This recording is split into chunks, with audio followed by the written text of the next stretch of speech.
Skoro svi. Dobro. Da vam se predstavimo, mi smo Komisija za žalbu Saveta za štampu, samoregulatorno novinarsko telo. Naši osnivači su dva novinarska udruženja, reprezentativna, asocijacija medija, izdavača medija i lokal pres. Dakle, imamo 4 važna osnivača, tako da i mi smatramo da smo važni kao novinarska samoregulacija.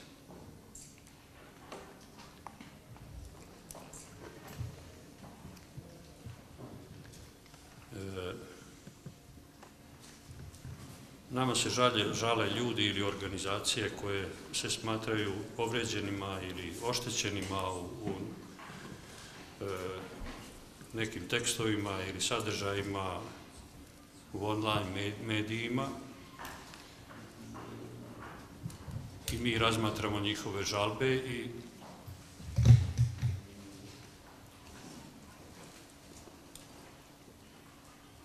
donosimo rešenja koja su ili u interesu u kojima, ako nađemo da su žalbe osnovane i da su mediji prekršili kodeks pišući o njima, i ako donesemo takvo rešenje, mediji su dužni da to rešenje objave, da se izvine i tako dalje, već šta sledi. Ako nađu za shodno, do duše, ali često ne nalaze za shodno da objave da su prekršili kodeks, pa to je neka delimična satisfakcija tim ljudima o koje su se mediji ogrešili. Imamo često i žalbe, ne tako često, ali dešava se i žalbe koje imaju neke zadnje namere i neke tako politikantske stvari koje, ja mislim, i danas imamo jednu takvu žalbu, ali dobro, dužni smo da raspravimo i da vidimo o čemu se radi.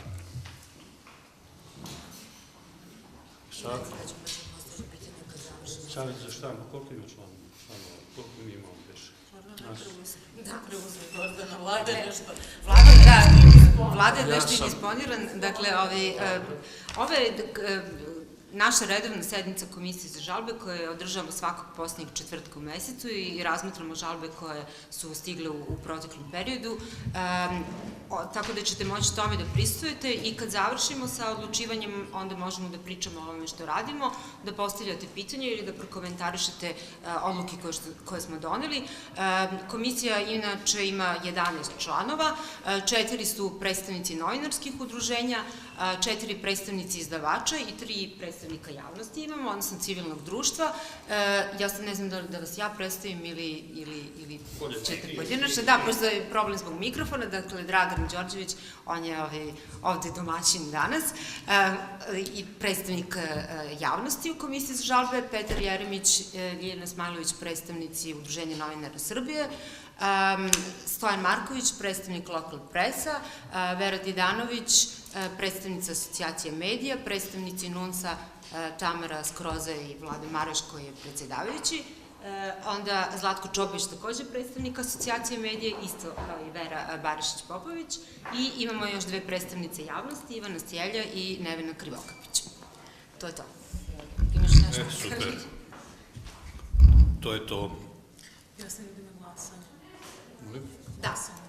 Da, samo još da objasnimo način glasanja. Dakle, da bi se donela odluka da je prekršen kodeks ili da nije prekršen kodeks, da bi se donela bila kakva odluka, potrebno je da za glasa najmanje 8 članova komisije, što je dosta zahtevno, vidjet ćete, i to je praktično više od 2/3, što nekad otežava malo glasanje, nadamo se da ovog puta to neće biti slučaj. Ukoliko ne bude 8 glasova za, mi možemo samo da konstatujemo da nismo uspeli da donesemo odluku. Možemo? Dobro, ajmo, idemo na prvu žalbu. Prva žalba, podnetlo je Udruženje medija i medijskih radnika protiv portala Ozon.press.net. Da, budući da je vlasnik portala na koji je podneta žalba Stojan Marković, koji je inače član naše komisije za žalbe, on ne može da učestvuje u raspravi o žalbi, niti da glasa, naravno. Tako da će on biti izuzet iz ovoga. Udruženje medija i medijskih radnika žalilo se uz saglasnost oca bebe koja je pomenuta u tekstu na tekst objavljen na portalu Ozon.press.net, smatrajući da je prekršeno više tačaka iz poglavlja istinitosti izveštavanja, zatim jedna odredba iz poglavlja koja se odnosi na zabranu diskriminacije, na nepoštovanje privatnosti i takođe na autorska prava. O čemu je reč? U tekstu se navodi da je odnosno odbornica SNS-a zbog određenih razloga, osuđena je i na izdržavanju kazne u zatvoru u Požarevcu. Suprug tek treba da ode u zatvor. Ona se u zatvoru porodila, tek se bavi time da je rodila dečaka u zatvoru. Udruženje medija i medijskih radnika smatra da su, navodeći time da je dete rođeno u zatvoru, da ovo dete trajno obeleženo, da to može da utiče kasnije bitno na njegov život, da u tekstu postoji niz neistinitih i netačnih informacija, kleveta i uvroda u odnosu na samu bebu, na njenu porodicu i neke druge javne ličnosti iz grada, da je između ostalog pogrešan čak i naveden pol deteta, da su sporni i komentari ispod teksta u kojima se ispravljaju te nekakve netačnosti u tekstu, da u tekstu nije naveden izvor, da ne postoji druga strana, dakle niko nije pozvao ovu porodicu, da je dete diskriminisano samim tim što je naznačeno da je rođeno u zatvoru, da je narušena privatnost ovih ljudi, dakle i deteta i cele porodice, i da postoji problem i sa autorskim pravima, budući da su uz tekst objavljene fotografije roditelja za koje se ne zna ko je autor ni kako su nastale. Ono što je potekst ovoga je da se ovde ističe kako je prekršaj utoliko veći što je vlasnik portala neko ko je član Saveta za štampu. Sad, u odgovoru na žalbu, redakcija lista, odnosno urednik portala, ističe upravo to, da žalba nije reč o regularnoj žalbi Savetu, nego prosto o jednom političkom pamfletu usmerenom protiv vlasnika Ozon Pressa, da su u njemu iznete potpuno proizvoljne tvrdnje i optužbe i da po njima u tekstu ne postoji nikakav prekršaj kodeksa. Prilikom podnošenja žalbe i dostavljanja teksta na koje se žale, podnosilac žalbe, kako se navodi u odgovoru, namerno izostavio linkove ka prethodno objavljenim tekstovima, koji zapravo daju kontekst cele priče i što bitno može da utiče na razumevanje ovog teksta. Izvlačenje samo jednog iz serije tekstova koje se bave tom pričom koja je inače uzburkala čačansku javnost, budući da je reč o dvoje funkcionera stranke koji su osuđeni oboje za izvesne malverzacije, smatraju malicioznim. Takođe, navode da dete iz teksta nikako ne može da bude prepoznato jer nije naveden ni tačan pol deteta. Pošto su roditelji već osuđeni, ne postoji ni taj problem da je prekršena, pravosnažno su osuđeni, tako da smatraju da time nisu prekršili ni pretpostavku nevinosti.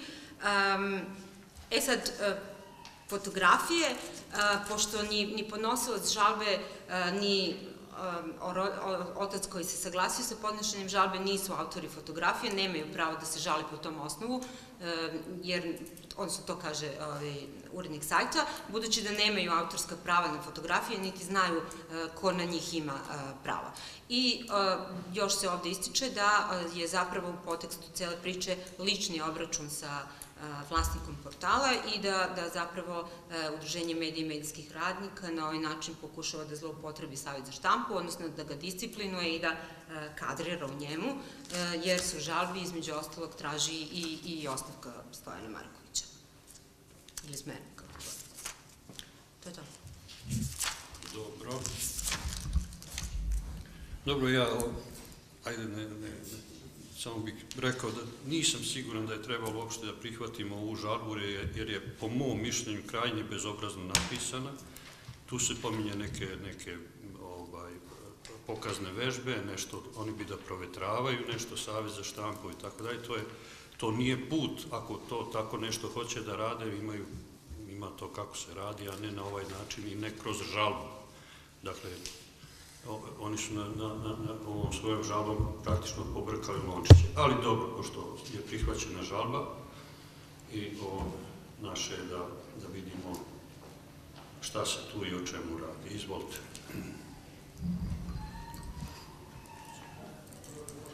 Izvolite.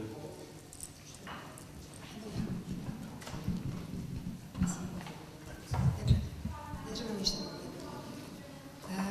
Znači, pošto imamo publiku, samo da objasnimo da kad rešavamo žalbe, mi se naravno ne opredeljujemo po tome da li je bezobrazan ili nije onaj koji je napisao žalbu, niti da li je bezobrazna redakcija ili je jako fina u odgovoru, nego gledamo kakav je žurnalistički procede u pitanju. Da li je postupila redakcija, odnosno urednik izbora. U ovom slučaju, ja mislim da postoji, ja bih rekla da mislim da se apsolutno je u ovom tekstu prekršena ova poglavlja 7.1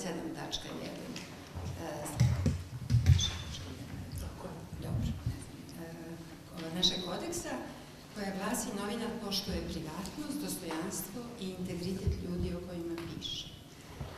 Ovo je, pritom mislim naravno na ovu novorođenu bebu, nije stvar samo u tome da ja ne bih imala ništa protiv toga što neko kaže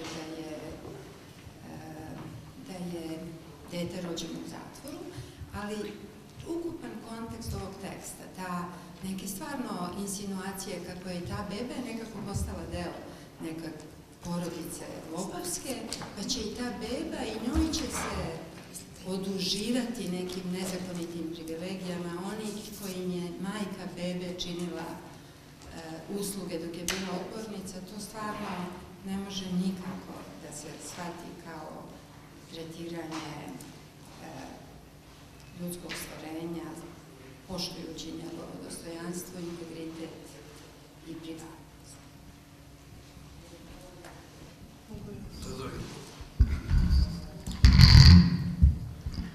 Saglasila bih se sa Ljiljom.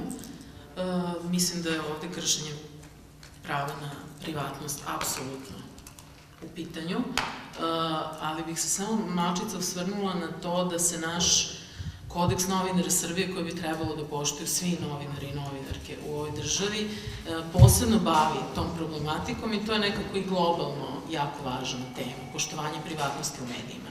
I onda se često u ovim slučajevima ističe da javne ličnosti i nosioci nekih političkih funkcija, viđeni predstavnici stranaka u određenim sredinama, imaju na neki način umanjeno pravo na privatnost. Dakle, u njihovu privatnost u nekim situacijama može da se uđe.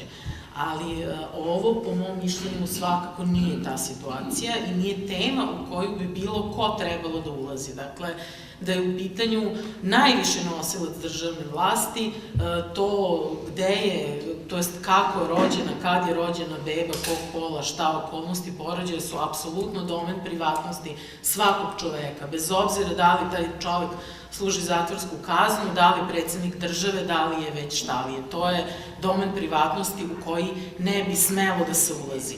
Zašto ne bi smelo, osim prosto pristojnosti, poštovanja tog jednog od elementarnih ljudskih prava? Ovde je jako važno reći da to nije bilo ni u kakvom javnom interesu. Dakle, u privatnost javne ličnosti nosilaca državnih funkcija može da se uđe ukoliko je to u javnom interesu. Ni u kakvom javnom interesu, po mom mišljenju, nije bilo da se objavljuju detalji nečijeg porođaja, bez obzira gde se taj porođaj odigrao, kakve su okolnosti, kakva je pozadina. To je nešto što je lični život te žene, te porodice, tog deteta, bez obzira na sve što tu situaciju okružuje. Dakle, mi i u našem kodeksu, u smernicama, dakle, malo detaljnijem pregledu etičkih standarda koje ovde imamo, kaže se da su javne ličnosti unapred svesne da im je pravo na privatnost donekle ograničeno, ali to istovremeno ne znači da mediji mogu da ga krše bez ikakvog razloga i objašnjenja. Po mom mišljenju ovde je upravo ta situacija, ovde nema objašnjenja, nema razloga za ulazak u domen nečega što je najintimnije. Dakle, po meni kršenje kodeksa.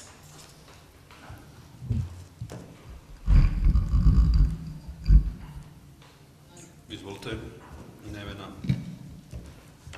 Evo, ja bih se samo nadovezala, apsolutno ne postoji, po mom mišljenju, javni interes da javnost sazna da se odbornica porodila u zatvoru, ali ono što bih voljela posebno da napomenem je upravo i digitalno okruženje u kojem se mi nalazimo i da će to dete jednog dana odrasti, otići u školu i eventualno svi će moći da izguglaju ovaj tekst i onda će svi u njegovoj okolini saznati da je ono rođeno u zatvoru. Da li možete da zamislite samo posljedice koje to može imati na njegovo odrastanje u budućnosti, kada ljudi na 2 klika mogu doći do nekih tako intimnih informacija koje se tiču njegovog ličnog rođenja. Tako da mislim da je to jedna veoma važna obaveza medija da vodi računa o tome, jer mi ranije kada smo imali štampane novine kao jedini izvor informisanja, one su otišle u arhivu i negde bi se mogle eventualno naći, ali sada je sve to jako blisko i brzo se može doći do različitih informacija ukoliko to želite. Tako da obaveza medija je da posebno vodi računa o tome kada se radi naravno i o maloletnim licima kao i o drugim licima o kojima pišu. Dobro, izvolite.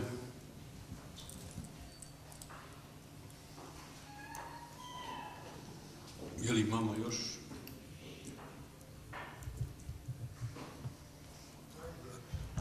Izvoli, Vlatko.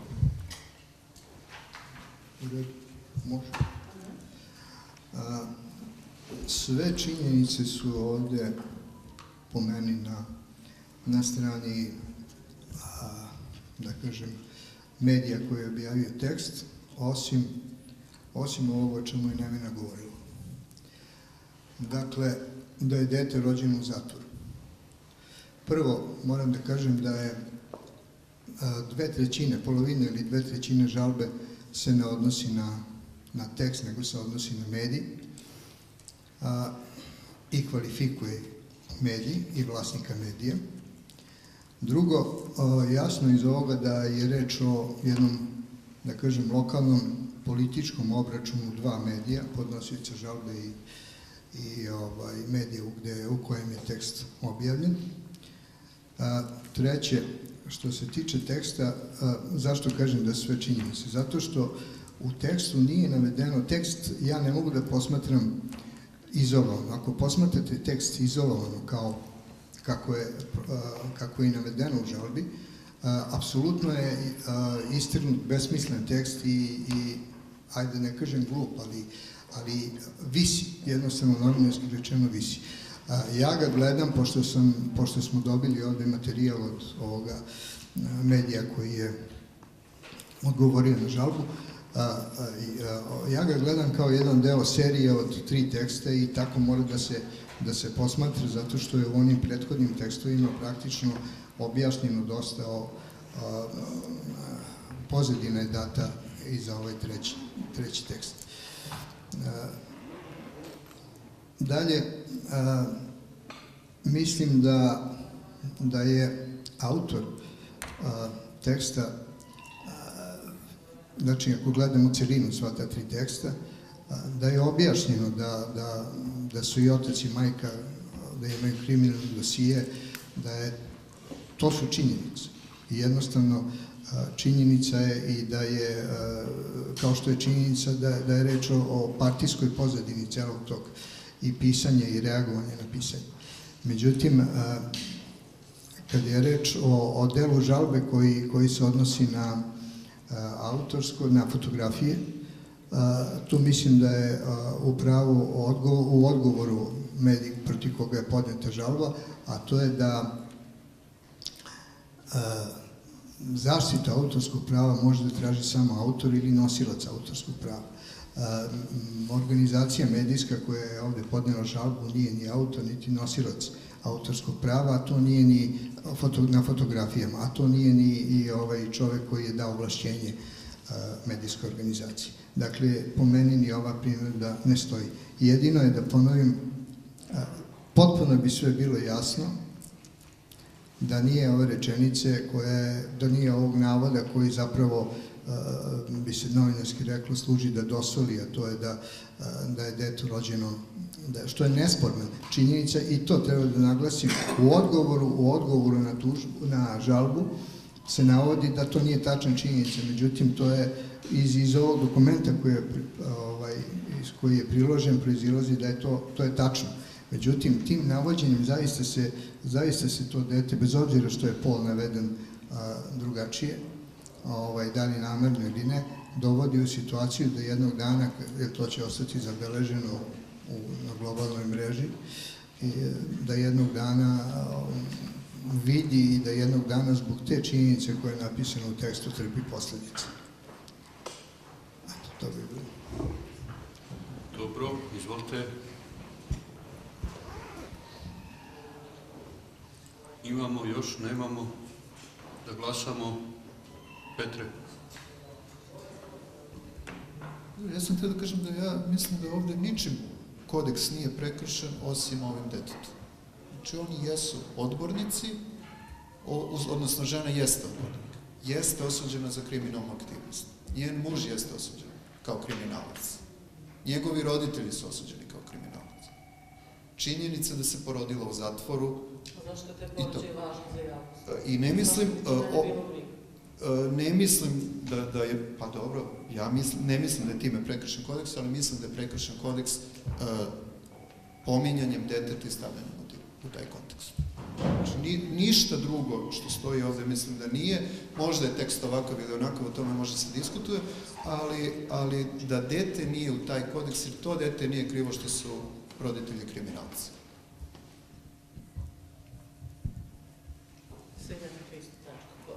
Ista je tačka kodeksa. Ovo je 7.4. Pa 7.4 i 7.1. Opet je privatnost. Pa ima 4 za dete. Dakle, mi samo da vam objasnimo da ne biste bili u rebusu šta mi sad zapravo odlučujemo. Mi smo se suštinski saglasili da je u pitanju kršenje poštovanja privatnosti, ali naš kodeks kog ste dobili, dakle, evo, kada okrenete, to je na stranici 23, kada okrenete, to je poglavlje 7, poštovanje privatnosti ima više tačaka. Prva tačka, za koju neki od nas smatraju ovde da je prekršena, glasi: novinar poštuje privatnost, dostojanstvo i integritet ljudi o kojima piše. Pravo na privatnost je suženo kada je reč o javnim ličnostima, posebno nosiocima javnih funkcija. A mi se sada zapravo sporimo da li je u pitanju to ili u pitanju tačka 4, to mi je na strani 24. Novinar je obavezan da osigura da dete ne bude ugroženo ili izloženo riziku zbog objavljivanja njegovog imena, fotografije ili snimka sa njegovim likom, kućom, zajednicom u kojoj živi ili prepoznatljivom okolinom. Eto, to nam je tačka sporenja. Nije objavljeno ni ime, ni fotografija. Ali jeste zajednica. Prepoznatljivo. Ja dajem sad i sebi reći.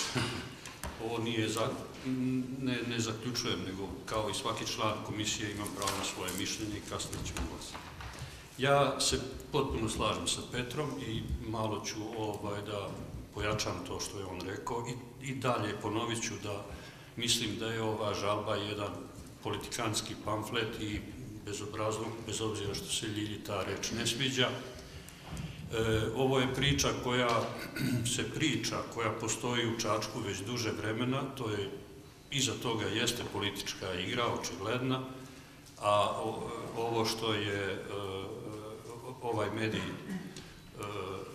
se žalio na to što piše Ozon Pres, ja mislim da je ono što sam i rekao, uvlačenje i nas, i tog medija, i nas pogotovo kao Saveta za štampu, to se i vidi u žalbi, i Komisije za žalbe, u jednu igru u kojoj za nas nema mesta niti ima smisla tako nešto raditi. Dakle, pošto je ovo politikanska ujdurma, ponavljam, ja ću da glasam da u ovom slučaju nije prekršen nije prekršen kodeks ni u kom slučaju. Izvolite. Da glasamo. Dobro. Da, oni su se žalili na više tačaka, dakle, trebalo bi da... Idemo po tačku. Da glasamo o svemu na što su se žalili, ili možda prvo ovo što su svi se glasili, mislim što smo pomenuli kao... Molim da se objave. Samo oni su se žalili na neke druge tačke, pa hoću da vidim, da. Ajde, da, ovo je okej, da. Ajde, prvo ovo, znači, poglavlje 7, privatnost. Sad, postoje dve tačke, ovo što je Tamara pročitala, 1 i 4, da stavimo na glasanje obe, ili da stavimo posebno. Zato što će neki da glasaju samo za 4. Znači, 7.1, to je ovo načelno da mora da poštuje dostojanstvo i privatnost ljudi o kojima piše. Dobro. Dakle, ti pitaš ko je za. Dobro. Dakle, ovo što je Gordana rekla, a ja teško da bi mogu da ponovim, dakle, ko smatra da je kodeks prekršen? 7.1 tačka. 7.1, da. Na privatnost. 1, 2, 3, 4, 5, 6. Dobro. Ko smatra da kodeks nije prekršen u ovoj tački? Ima li uzdržanih? 1. Dobro, 7.4. 7.4, to je ono deta. Da. Privatnost deteta. 1, 2, 3, 4, 5, 6, 7, 8. Ko smatra da nije prekršen kodeks? 1. Uzdržani? Dobro. Pa kako mora nekada da bude uzdržan, nekada mi fali. Ko je glasa? Ko smatra da je kodeks prekršen? Ajde, još jedno. Možda nije dobro preko. 4, 5, 6, 7, 8, 9. Izvinjam se, moja greška. 9 za, 1 protiv. Ok. Znači, to je odredba 7.4. Sad dalje, na što su se oni još žalili? Ajmo 9, autorska prava. Recimo. Pa ćemo tako, jel?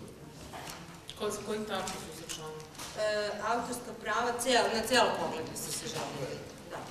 Dakle, kad su pitanju Da, fotografije. fotografije. Da li su imali pravo da objavili fotografije? Dobro. Ko smatra da je u tom delu kodeks prekršen? Protiv? Ko smatra da nije prekršen? 4, 5, 6, 7, 8. Svi, jel? Jednoglasno nije prekršen. Dobro, dalje, samo moment, poglavlje 4.1, to je diskriminacija. U odnosu na dete, mislim, naravno. Dobro. Ko smatra da je u ovom delu prekršen kodeks? Ko smatra da nije prekršen?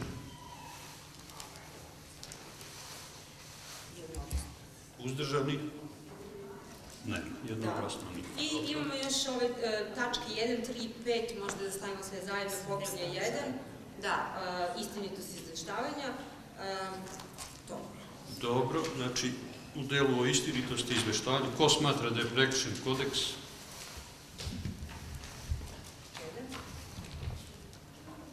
Ko smatra da nije prekršen kodeks? 3,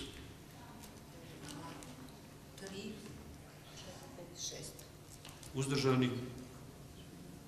1, 2, 3. Dobro. Ovako, znači, odlučili smo da je kodeks prekršen u poglavlju 7, privatnost, tačka 4. U ovom ostalom, znači, nije prekršen kad je reč o autorskim pravima, nije prekršen kad je reč o diskriminaciji. U ovom poslednjem istinitost izveštavanja ne postoji odluka, pošto je bilo 6-3-1.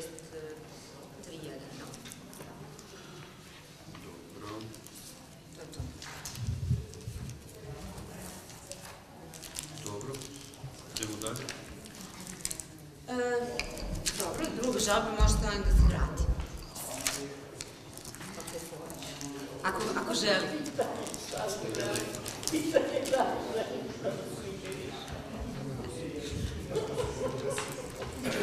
Dakle, druga žalba podneo je u ime udruženja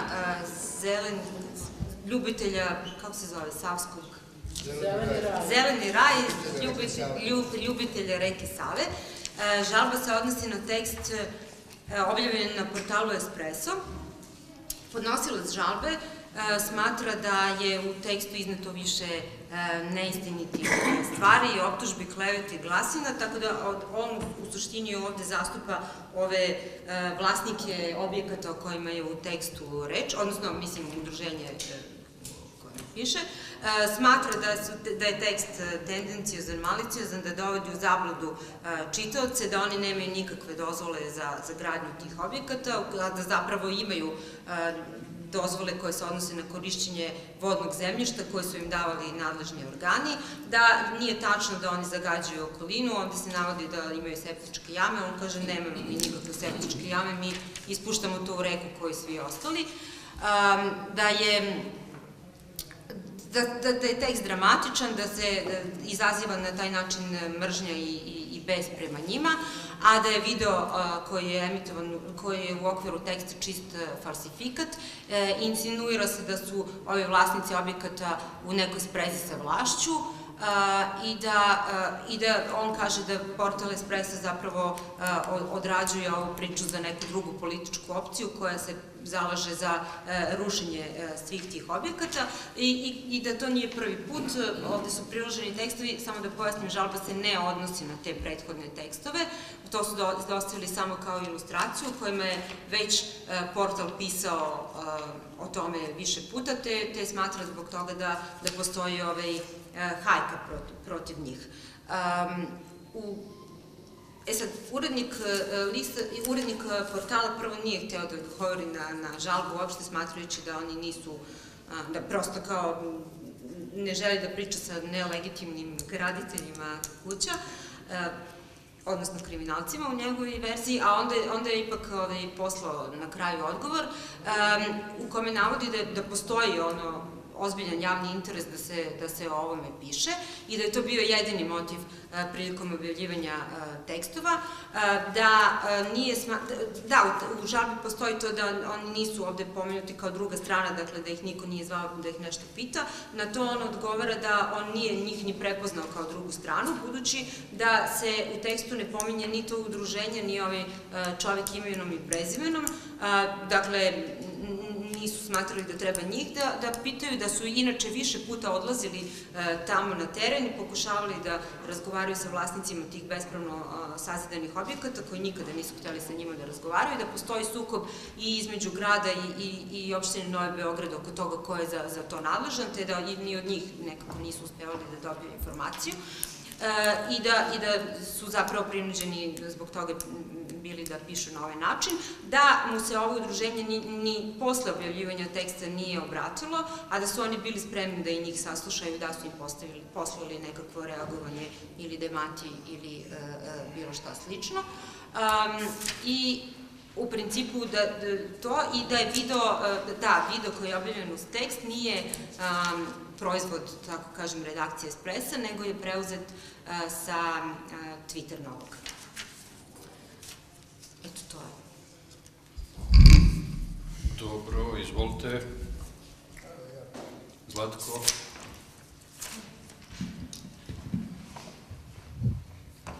Da, dobro.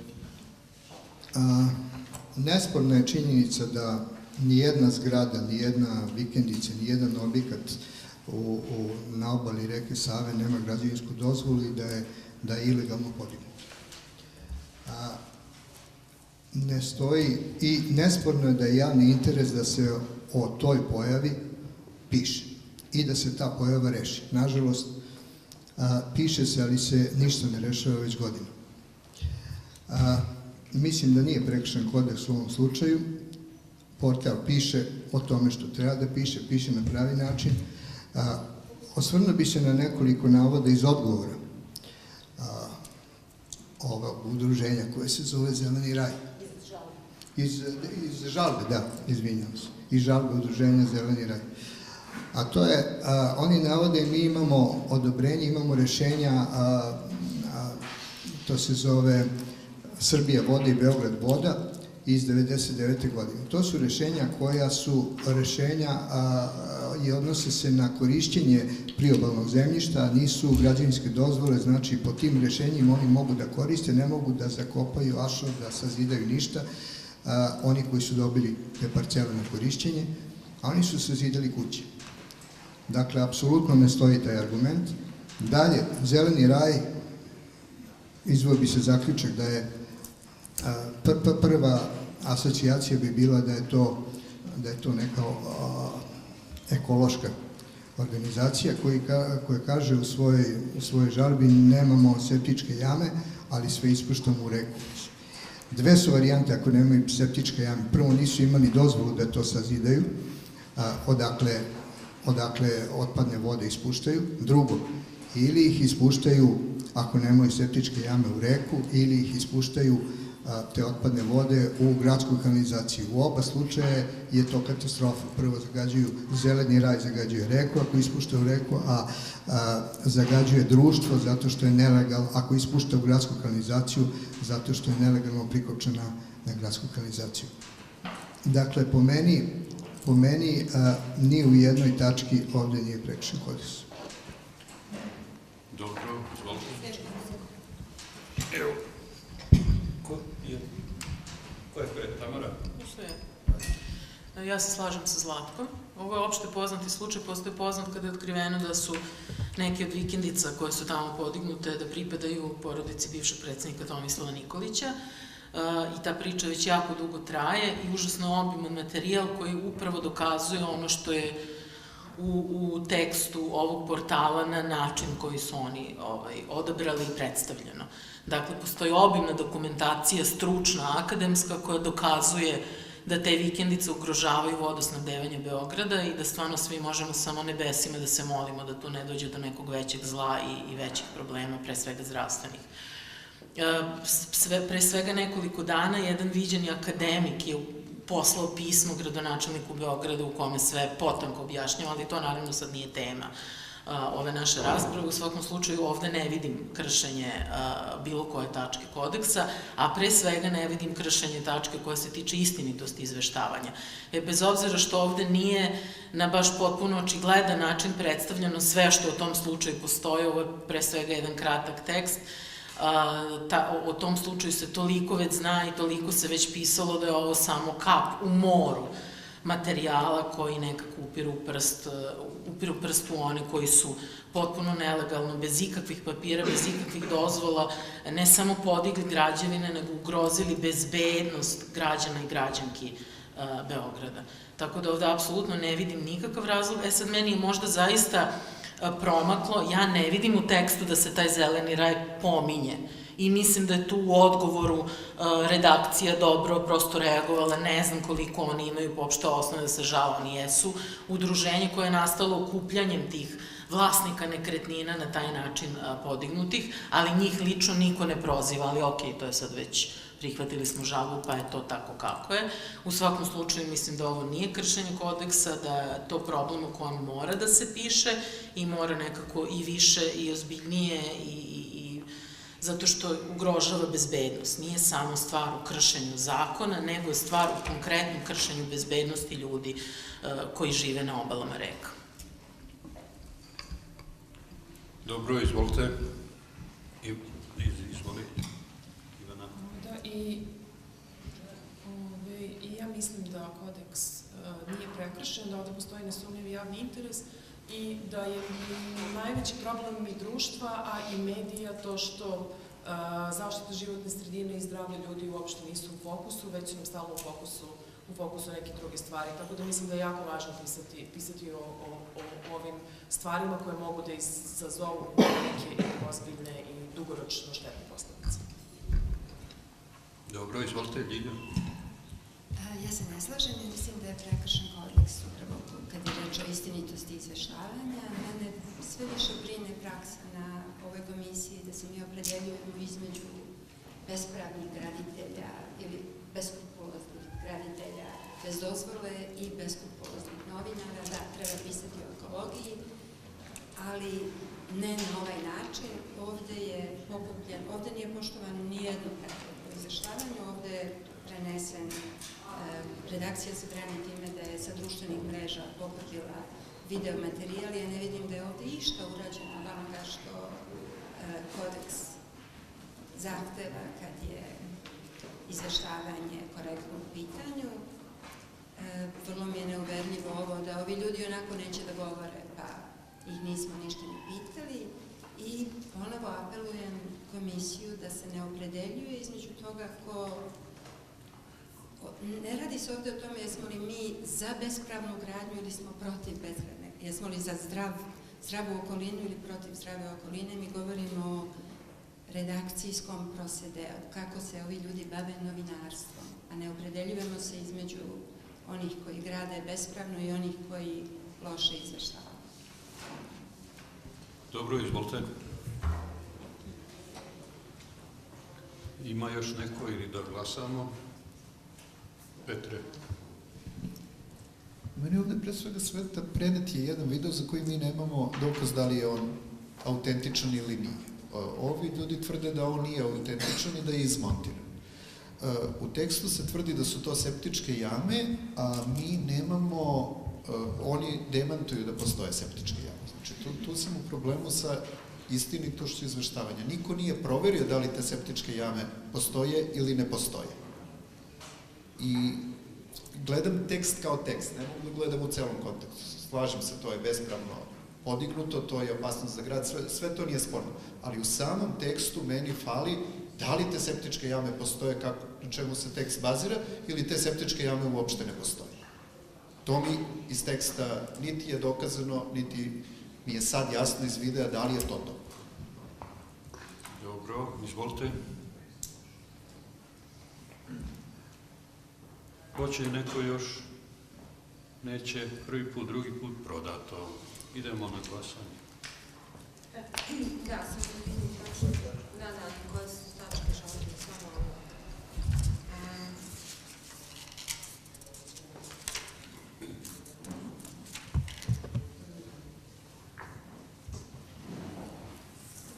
Da, on nije naveo tačke na koje se žalbe, tako?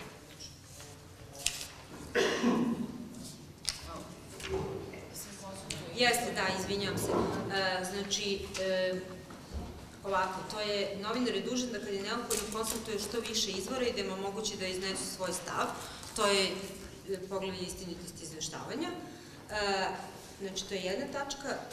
I druga tačka sa novinarstvom su nespojive objavljivanje neosnovanih optužbi, kleveta, glasina, izmišljenih pisma, to je tačka 5, ja mislim, u poglavlju 1.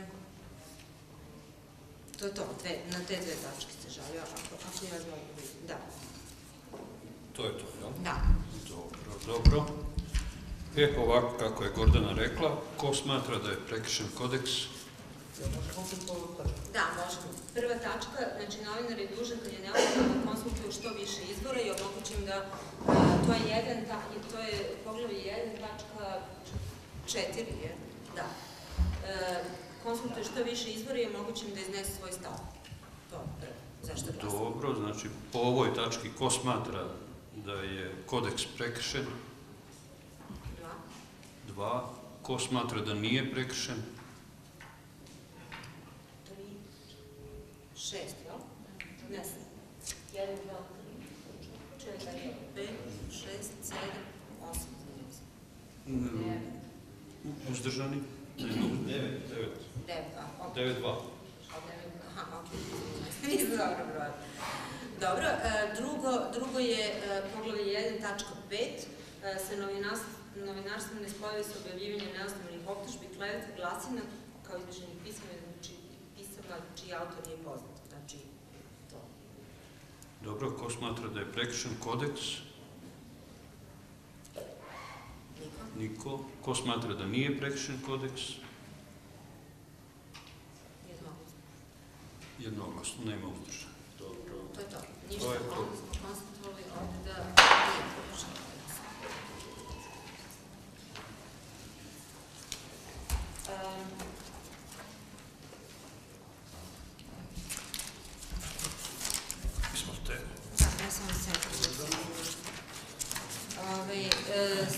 Sledeća žalba je Željko Veselinović, Alo. Ovako, znači on se, iz dva dela je praktično ova žalba koja se odnosi na tekst koji je objavio Alo. Prvi deo žalbe se odnosi na to da je u okviru teksta objavljen detalj jedan sa izborne liste za kandidata za odbornike Skupštine grada Beograda, na kojoj se između ostalog vide lični podaci nekoliko ljudi, među kojima je i podnosilac žalbe i tačnije vidi se adresa na tome.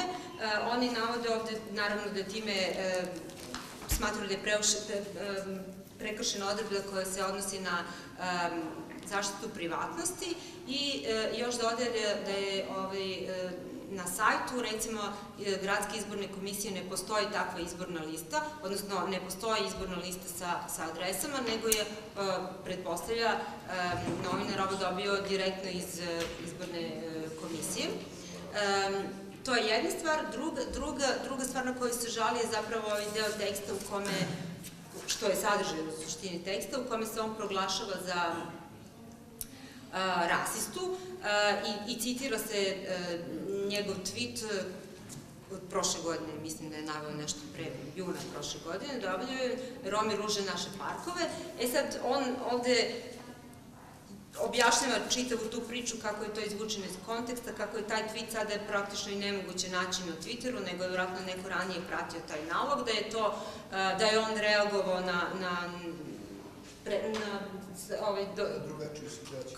ne zapravo, nego da u tom svom tweetu nije napisao ništa loše o Romima, nego je napisao ponašanje, što je neutralna kategorija, nije rekao ni dobro ni loše.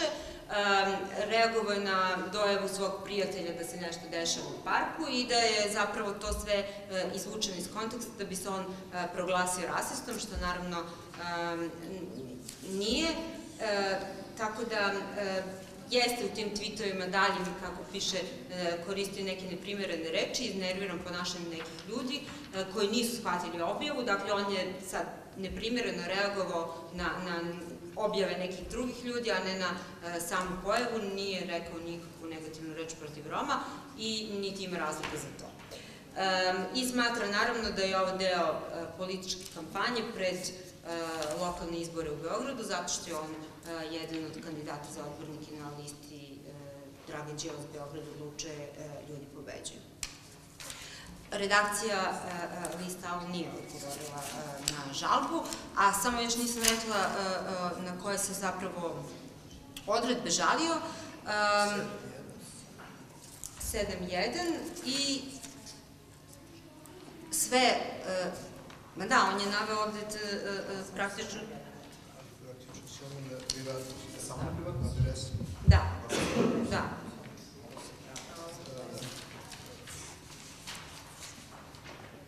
Da, ovo se pravda, da. Ne, on je naveo ovde u ovom drugom delu zapravo sve, po sva poglavlja kodeksa, da, od 1 do 4, do 5. Tako da, da. Ali ovaj prvi deo se odnosi na privatnost.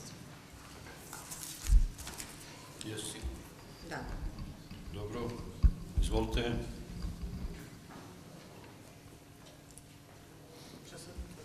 Ljilja, evo Ljilja. Ja mislim da je prekršen kodeks, samo bih voljela da god se pomogne, jer sad nemam kodeks, znači ja nisam zato da samo privatnost bude osnov, nego i ovo što se njega proglašava rasistom zbog toga što je ostavio taj identitet. To bi bilo ono klevete, pretpostavljam, da, neosnovane optužbe. Da. Dobro. Tamara, hoćeš?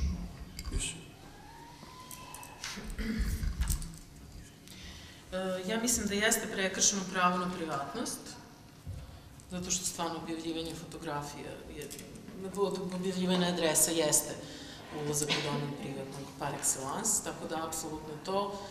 Za drugo bih ipak bila uzdržana. Meni je rasista vrlo teška reč, ali ovde prosto ima osnovan, ja sam čak i sigurna da je on u pravu kad kaže da ovo jeste deo nekakve političke propagandne kampanje, ali čovek koji se na bilo koji način javno obraća javnosti, a još ima neke političke ambicije, prosto jeste tema za medije ako napiše ovo što je on napisao. On je napisao na Twitteru ko nije imao prilike da vidi ponašanje Roma po parkovima, neka ode sa decom do prvog parka da pogleda to ponašanje.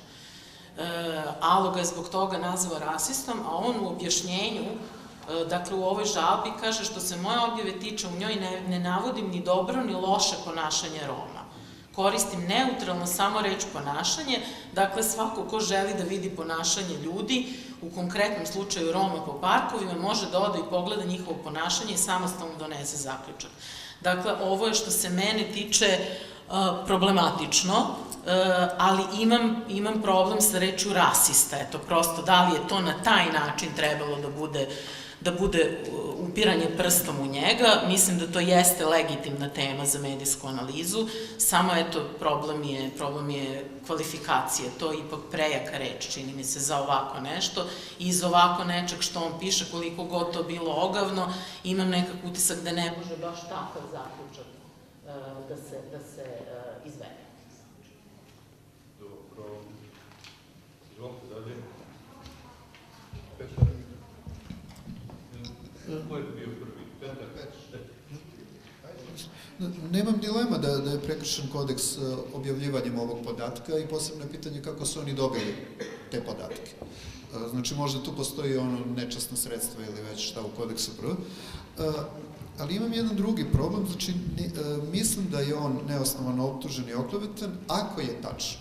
Znači, ja sad nisam siguran da je ovo što navodi deo neke šire prepiske. I da je izvučeno iz konteksta i da je onda on na osnovu toga oljagan, jer to je jednostavno postalo manir, da se nešto uzme, a da onda pojedini mediji tumače šta je pisac hteo da kaže. A mi sada ne možemo da proverimo i zbog toga sam u dilemi da li je to tačno, zbog toga pre sam sklon da njemu verujem nego njima poznajući ovu praksu. Dobro, izvolite, Zlatko. Kratko, način na koji je napisan tekst je apsolutno u funkciji političkog obračuna sa političkim neistomišljenicima, medijskog obračuna sa političkim neistomišljenicima i prekršen je kodeks bez ikakve sumnje. Dobro, izvolite. Baš ovo o čemu je Petar pričao, mene je to zaintrigiralo, posebno pošto žalilac navodi, pripremajući ovu žalbu, želeo sam da savetu predočim i prethodni tweet, odnosno radi lakšeg razumevanja suštine.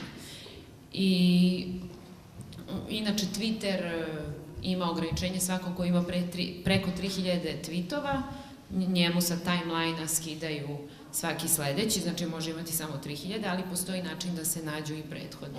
Tako da sam ja pronašla prethodni tweet jer me izuzetno zanimalo šta je, pa ću ja pružiti ovako telefon, ovo je prethodni tweet pre ovog. Nije tekst, nego je samo slika grobari i nešto.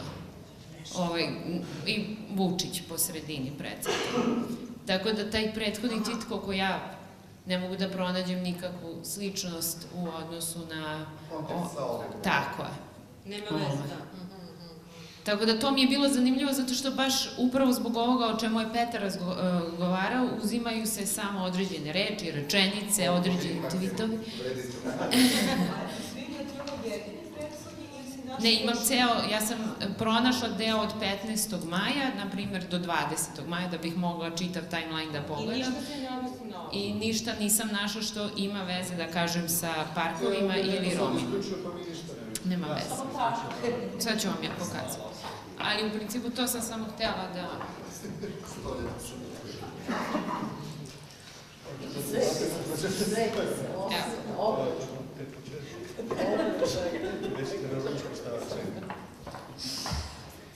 A što se tiče objavljivanja adrese, moram samo još jedno posebno da naglasim da objavljivanje podataka o ličnosti, makar to bile javne ličnosti, nije dozvoljeno. Otišla sam na sajt grada Beograda gde su objavljene sve liste i grad Beograd je ukinuo te dve kolone gde se nalaze adrese. Mogu se, čak mislim da je grad Beograd nije objavio ni godišta. Jeste godišta i to. Ali svakako adrese ne, čak na internetu se može pronaći, što mislim da ima nekog smisla, odakle određene lice koje se nalazi na listi dolazi iz koje opštine, tako da eventualno to može da pomogne građanima da se odluče za nekoga, ali svakako adresa nema nikakvog smisla i čak i ukoliko su novinari došli do toga, ne čusim se, svakako nikako nije smelo da završi u novinama, posebno što se nalazi više adresa različitih ljudi. Tako da, eto, to je to. Dobro, izvolite. Ili ima još? Idemo na glas. Ajmo ovako prvo, znači, o privatnosti, pošto mislim da je to, da je više ljudi pričalo o tome. Znači, to je 7.1. Da. Dobro. Ko smatra da je prekršen kodeks u ovom delu? Svi? Svi, nema ne, dobro. A druga stvar je ovaj 1.5, ja mislim, neosnovane optužbe, tako da je istinitost izveštavanja, da. Možeš tamo, molim te? Da. 1.5. Da. To je, evo, hoću da pročitam, da. Sa novinarstvom ne spoju se objavljivanje neosnovnih optužbi, klevete, glasina kao izmišljenih pisama iz doma, to nije važno. Znači, neosnovne optužbe, klevete i glasine. To je, da. Dobro. Ko misli da je u ovom prekršen kodeks? Ne. 1, 2, 3, 4, 5, 6. Dobro. Ko misli da nije? Uzdržani?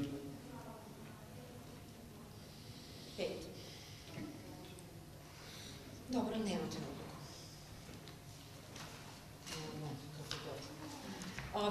Ništa, konstatujemo da je prekršena odredba koja se odnosi na zaštitu privatnosti, a u vezi sa ovim drugom istinskim izveštavanja komisija nije usaglasila odluku i posljednja žalba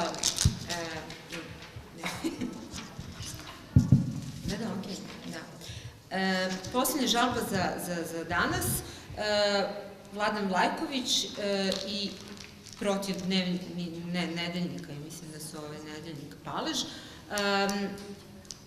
Odnosno, njegov advokat je podneo žalbu, smatra da je, odnosi se na više tekstova na naslovnu stranu i na nekoliko tekstova koji su objavljeni na unutrašnjim stranama novina. On je ovde naveo da smatra da su prekršene praktično sve tačke iz poglavlja istinitosti izveštavanja, tačke 3 i 6 odgovornost novinara, dakle to je pretpostavka nevinosti i etika i kultura javne reči, 3 odredbe koje se odnose na novinarsku pažnju i takođe ova odredba o poštovanju privatnosti. Smatra da su tekstovi potpuno uvredljivi, da se njegov klijent ovde naziva različitim nadimcima, špijun, sileđe i tako dalje, da iznosi netačne i uvredljive informacije kojima se vređa čast i ugled podnosioca žalbe. U tekstu se više puta navodi da je on optužen za špijunažu, da je oslobođen za siledžijsko prebijanje novinarke, da pokušava da sakrije, odnosno kontinuirano sakriva otrovni kancerogeni otpad i tako dalje. Za sve ovo, kako tvrdi podnosilac žalbe, ne postoje nikakvi dokazi, niti postoji relevantan izvor. Dakle, prosto je reč o spekulacijama koje ničim nisu potvrđene. U tekstu ne postoji nikakva izjava čoveka o kome se piše, dakle nikoga druge strane nema. Izostavljaju se bitne informacije koje mogu da utiču na stav čitalaca u smislu da je oslobođen, recimo, za to nasilničko ponašanje, da nije osuđen za špijunažu i kako od sada postupak još traje. I sad ovde, naravno, on ukazuje da je inače reč o listu koji je problematičan, poziva se na odluku Suda časti UNS-a pre 4-5 godina, kojim je isključen trajno iz udruženja urednik, na našu jednu prethodnu odluku koja se odnosi na isto ovaj list, što zapravo nije baš u vezi sa žalbom, ali eto kao ukazuje na nekakvu praksu po mišljenju podnosioca žalbe koja postoji u ovom listu. I inače nismo dobili odgovor nikakav od lista.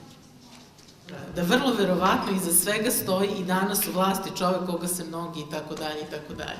Dakle, ja potpuno sam bila oduševljena kad sam to videla. To je ono što kaže jedan poen za iskrenost.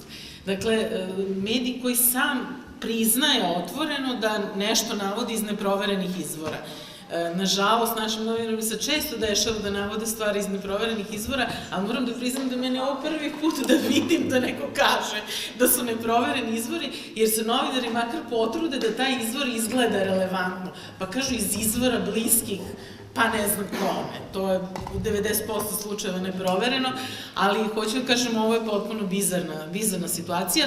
Inače, žalilac, čovek koji je nama uputio žalbu, se u ovim tekstovima, ja tako sam videla, možda sam negde propustila, čak nigde ne naziva svojim punim imenom i prezimenom, nigde.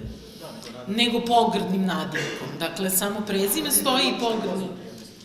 Pa jeste, ali svejedno. Ali svejedno je to u pogrdnom kontekstu. Dakle, čak mu se ni ime ne pominje kako bi trebalo, makar jednom da se pređu pa da... Namerno njegov nadimak dodao jedno slovo da Znam, ne govorim o tome. Govorim o tome da se čovek nigde ne naziva svojim punim imenom i prezimenom, nego se naziva pogrdnim nadimkom koji je sam smislio. Dakle, nigde nema kako se on zapravo zove. Vi iz tekstova to ne možete da procenite. Tako da što se mene tiče, apsolutno je kršenje kodeksa u svim tačkama koje je žalilac naveo. Dobro, izvolite. Je li ima još neko? Da, glasamo.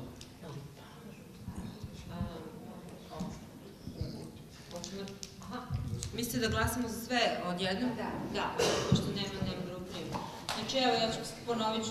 Tački 1, 2, od 1 do 5, znači cijelo poglavlje istinitosti izveštavanja.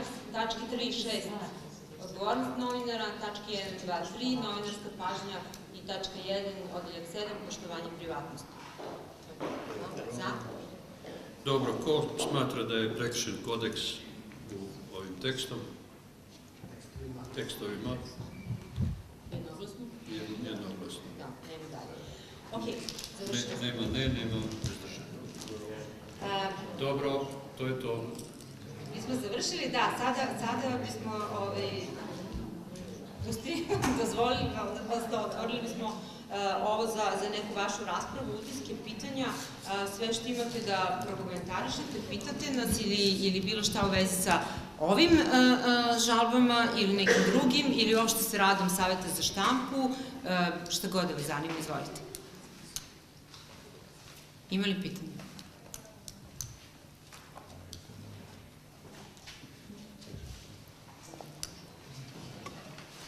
Evo, ja nisam novinar, ja sam student. Super! Nisam upoznat sa time šta se dešava kasnije kada vi ustanovite kršenje kodeksa. Da li se ukida rad lista ili... To je bilo super! Da. Vešanje na terazijama nismo još uveli, ali razmišljam se, ne, šalim se, dakle, ne postoji takva drastična mera. Kada utvrdimo da je list prekršio kodeks, onda mu naložimo da objavi tu našu odluku, najčešće u roku od 5 dana, ako je reč o dnevnim novinama ili o portalu, i oni znači imaju obavezu da na taj način priznaju da su napravili grešku i da su pogrešili. To je nekakva vrsta moralne osude suštinski, kolegijalne, ali ipak moralne, i moralne satisfakcije koju dobio onaj ko se žalio da se taj medij ogrešio o njega. Sad tu postoji jedan dodatni problem da deo ovih medija, kao recimo ovih poslednji o kojim smo sada odlučivali taj palež, nisu prihvatili nadležnost Saveta za štampu, onda mi imamo problem da njih ne možemo da obavežemo da objave naše odluke, nego izričemo javnu opomenu koju objavljujemo na svom sajtu, šaljemo drugim medijima i tako dalje. Ali suštinski sankcija je to, da moraju da objave odluku. A Stojanović, da. Mogu da dodam? Da, naravno. Samo sam htjela da dodam radi lakšeg razumevanja. Savet za štampu je samo regulatorno telo. Ono nije državni organ, nije regulatorno telo osnovano od strane države, već su se udruženja skupila da samo regulišu ovu branšu. Tako da dosta zavisi od toga koliko su mediji u stvari spremni da poštuju etički kodeks i da poštuju pravila, da prihvate nadležnost Saveta za štampu, da bi na taj način pospešili svoj rad i pokazali svojim čitaocima da su spremni da priznaju grešku na način što će objaviti odluku u svojim novinama, gde će obavestiti svoje čitaoce da su napravili grešku i prekršili etički kodeks ili bilo šta slično. Ne postoji formalni mehanizam da se bilo ko natera da nešto uradi, i to je u stvari i postojanje samo regulatornog tela kao takvog, da prosto branša se nađe zajednički da sami sebe regulišu tako što će osnovati određena tela i na taj način pospešiti svoju branšu.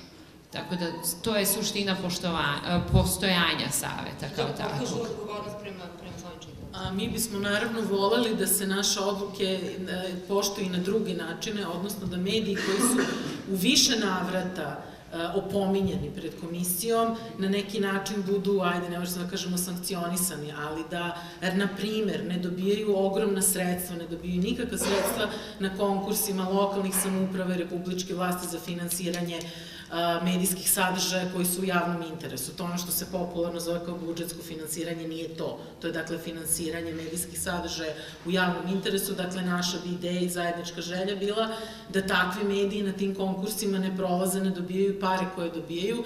Međutim, nama se događaju čak i bizarne situacije da višestruki ponavljači pred ovom komisijom dobiju, na primjer, novac iz lokalnog budžeta i onda u obrazloženju piše kako bi se, kako je bilo ono, podstakli da u buduće poštuju kodeks novinara Srbije. Dakle, eto, imali smo i tu situaciju sa konkretno Srpskim telegrafom, ili tako, u Kikindi. Eto, na primjer. Pošto mi živimo u jednom zbunjenom društvu, blago rečeno, pa nam sve što nije finansijska kazna i zatvorska kazna, što je samo moralna opomena, deluje kao nešto potpuno bez veze. Ali šta stvarno znači Savet za štampu u nekom ozbiljnijem društvu, govori činjenica da smo mi imali nekoliko žalbi stranaca koji su zbog tekstova objavljenih kod nas platili advokatske kancelarije ovde, znači oni nisu dobili nikakvu nadoknadu, ali ako čovek iz Nemačke o kome je objavljeno nešto ovde, plati našu advokatsku kancelariju da mu na srpskom pokrene ovde postupak pred našom komisijom, to govori o tome koliko se u jednom drugačijem društvu moralna osuda drugačije doživljava. Da li ćemo mi dobaciti da je to već drugo pitanje? I samo još nešto sam u stvari htjela da dodam, nije ideja naša da mi kažnjavamo medije.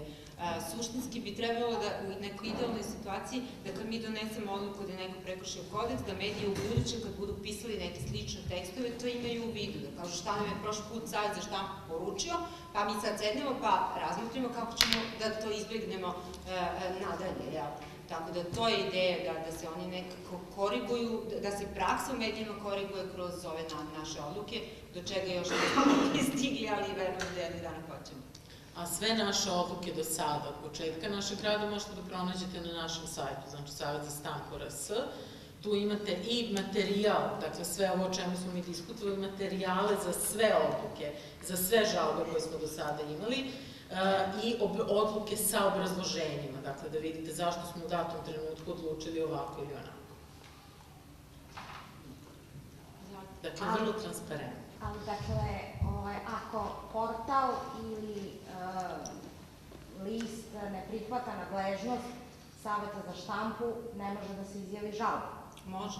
Može, ali... Može da se izjavi, vi možete podnesti žalbu, dakle mi prihvatamo žalbe i na medije koji nisu prihvatili nadležnost Saveta za štampu. Jedino što, rekla sam, mi nemamo mehanizam... Konkretno o portalima pričam. Portal, sve jedno. Portal, lokalni portal. Da, sve jedno. Da li je portal ili štampani medij. Znači, jedino što mi ne možemo, mi možemo da odlučujemo o tome, možemo da donesemo odluku da je prekršen kodeks, jedino što taj portal nema obavezu da objavi naše odluke. Mi ne možemo da ga na to obavežemo, mi zato njima izrečemo javne opomene za razliku od medija koji su prihvatili našu nadležnost za koje donosimo odluke. Ali, inače, prihvatamo žalbu, da, na te portale.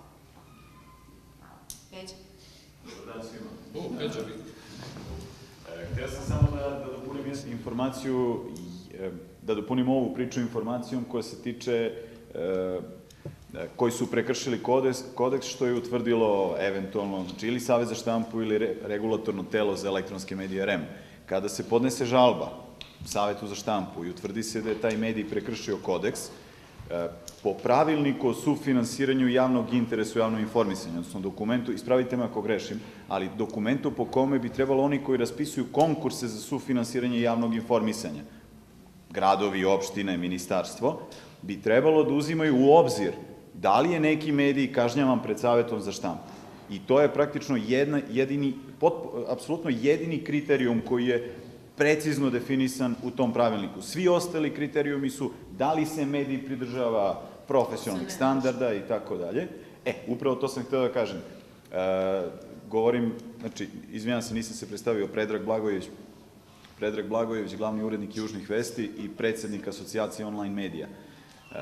Inače, Asocijacija online medija u svom statutu ima stavku da sve naše članice moraju, pre nego što podnesu zahtev, da priznaju nadležnost Saveta za štampu. Suština je da smo mi podnosili žalbe protiv brojnih medija, upravo da bismo testirali taj mehanizam. U Nišu smo imali slučaj da gradska komisija uopšte ne uzima u razmatranje da li je neki medij prekršio kodeks novinara Srbije. Šta više, imali smo 2 medija, to su mediji koji inače nisu priznali iz Niša, su 3 medija priznala nadležnost Saveta za štampu, to su Južne vesti, Studnel, studentski medij, studentski dnevni list i Roma World. Možda grešim, ali mislim da su to samo 3 medija koje su priznala nadležnost. Narodne novine i televizija Koperniku su čak dostavili izjave da nisu kršili kodekse, da nisu kažnjavani, pa su onda Narodne novine naknadno se izjasnile da jesu, ima odluka Saveta za štampu, ali one ne priznaju nadležnost Saveta za štampu i ne priznaju njihove odluke. I komisija nije uopšte o tome odlučivala. Hoću da kažem, i sad se obraćam, ovde vidim i građanske aktiviste, da mislim da bi to trebalo da bude jedna od tema razgovora sa gradskom upravom kada se pripremaju i opštinama gradskim, s obzirom se i tamo to ne poštuje, da i to bude jedan od bitnih kriterijuma za ocenjivanje projekata. Hvala vam. Samo da kažem, znači, Udruženje novinara Srbije se ne slaže sa ovim predlogom. Naš zahtev i za medijsku strategiju i za publičku vlast i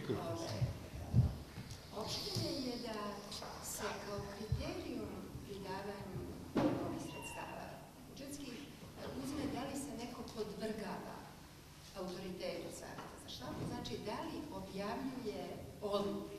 Ja mislim da bi bilo potpuno nefer da sada Stojan ne može da konkuriše da to bude eliminatorno zbog toga što je napravljena neka greška u proceni. Da mi svi grešimo strašno mnogo. Ne možemo mi da ljude kažnjavamo da ne mogu više da konkurišu za sredstva ako su imali neku grešku.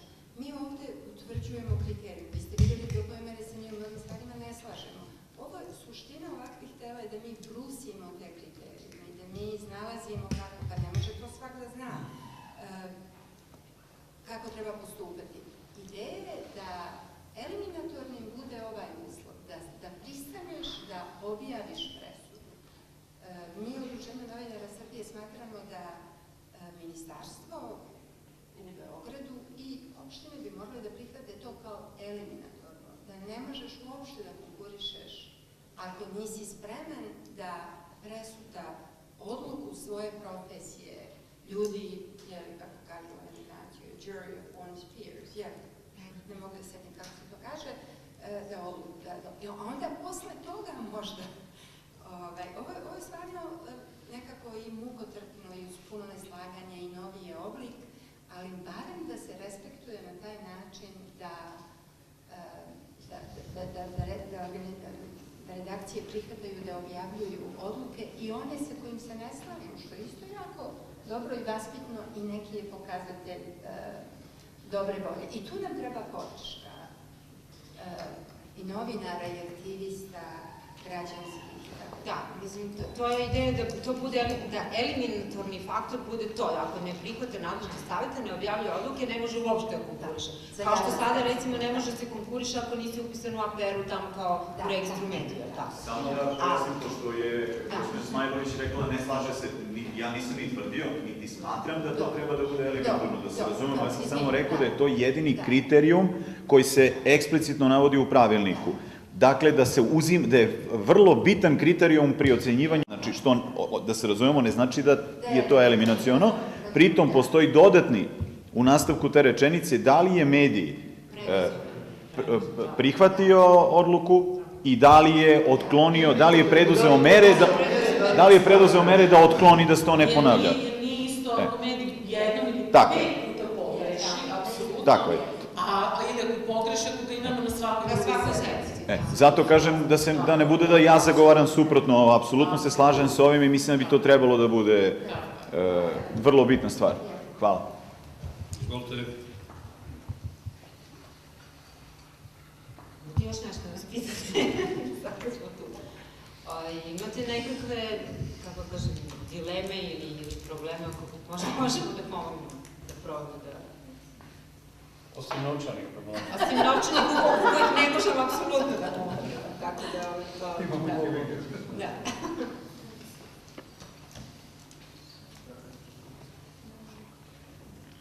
Dobro, da. Ako nema, hvala vam puno što ste došli i vidimo se, nadam se, nekom drugom prilikom.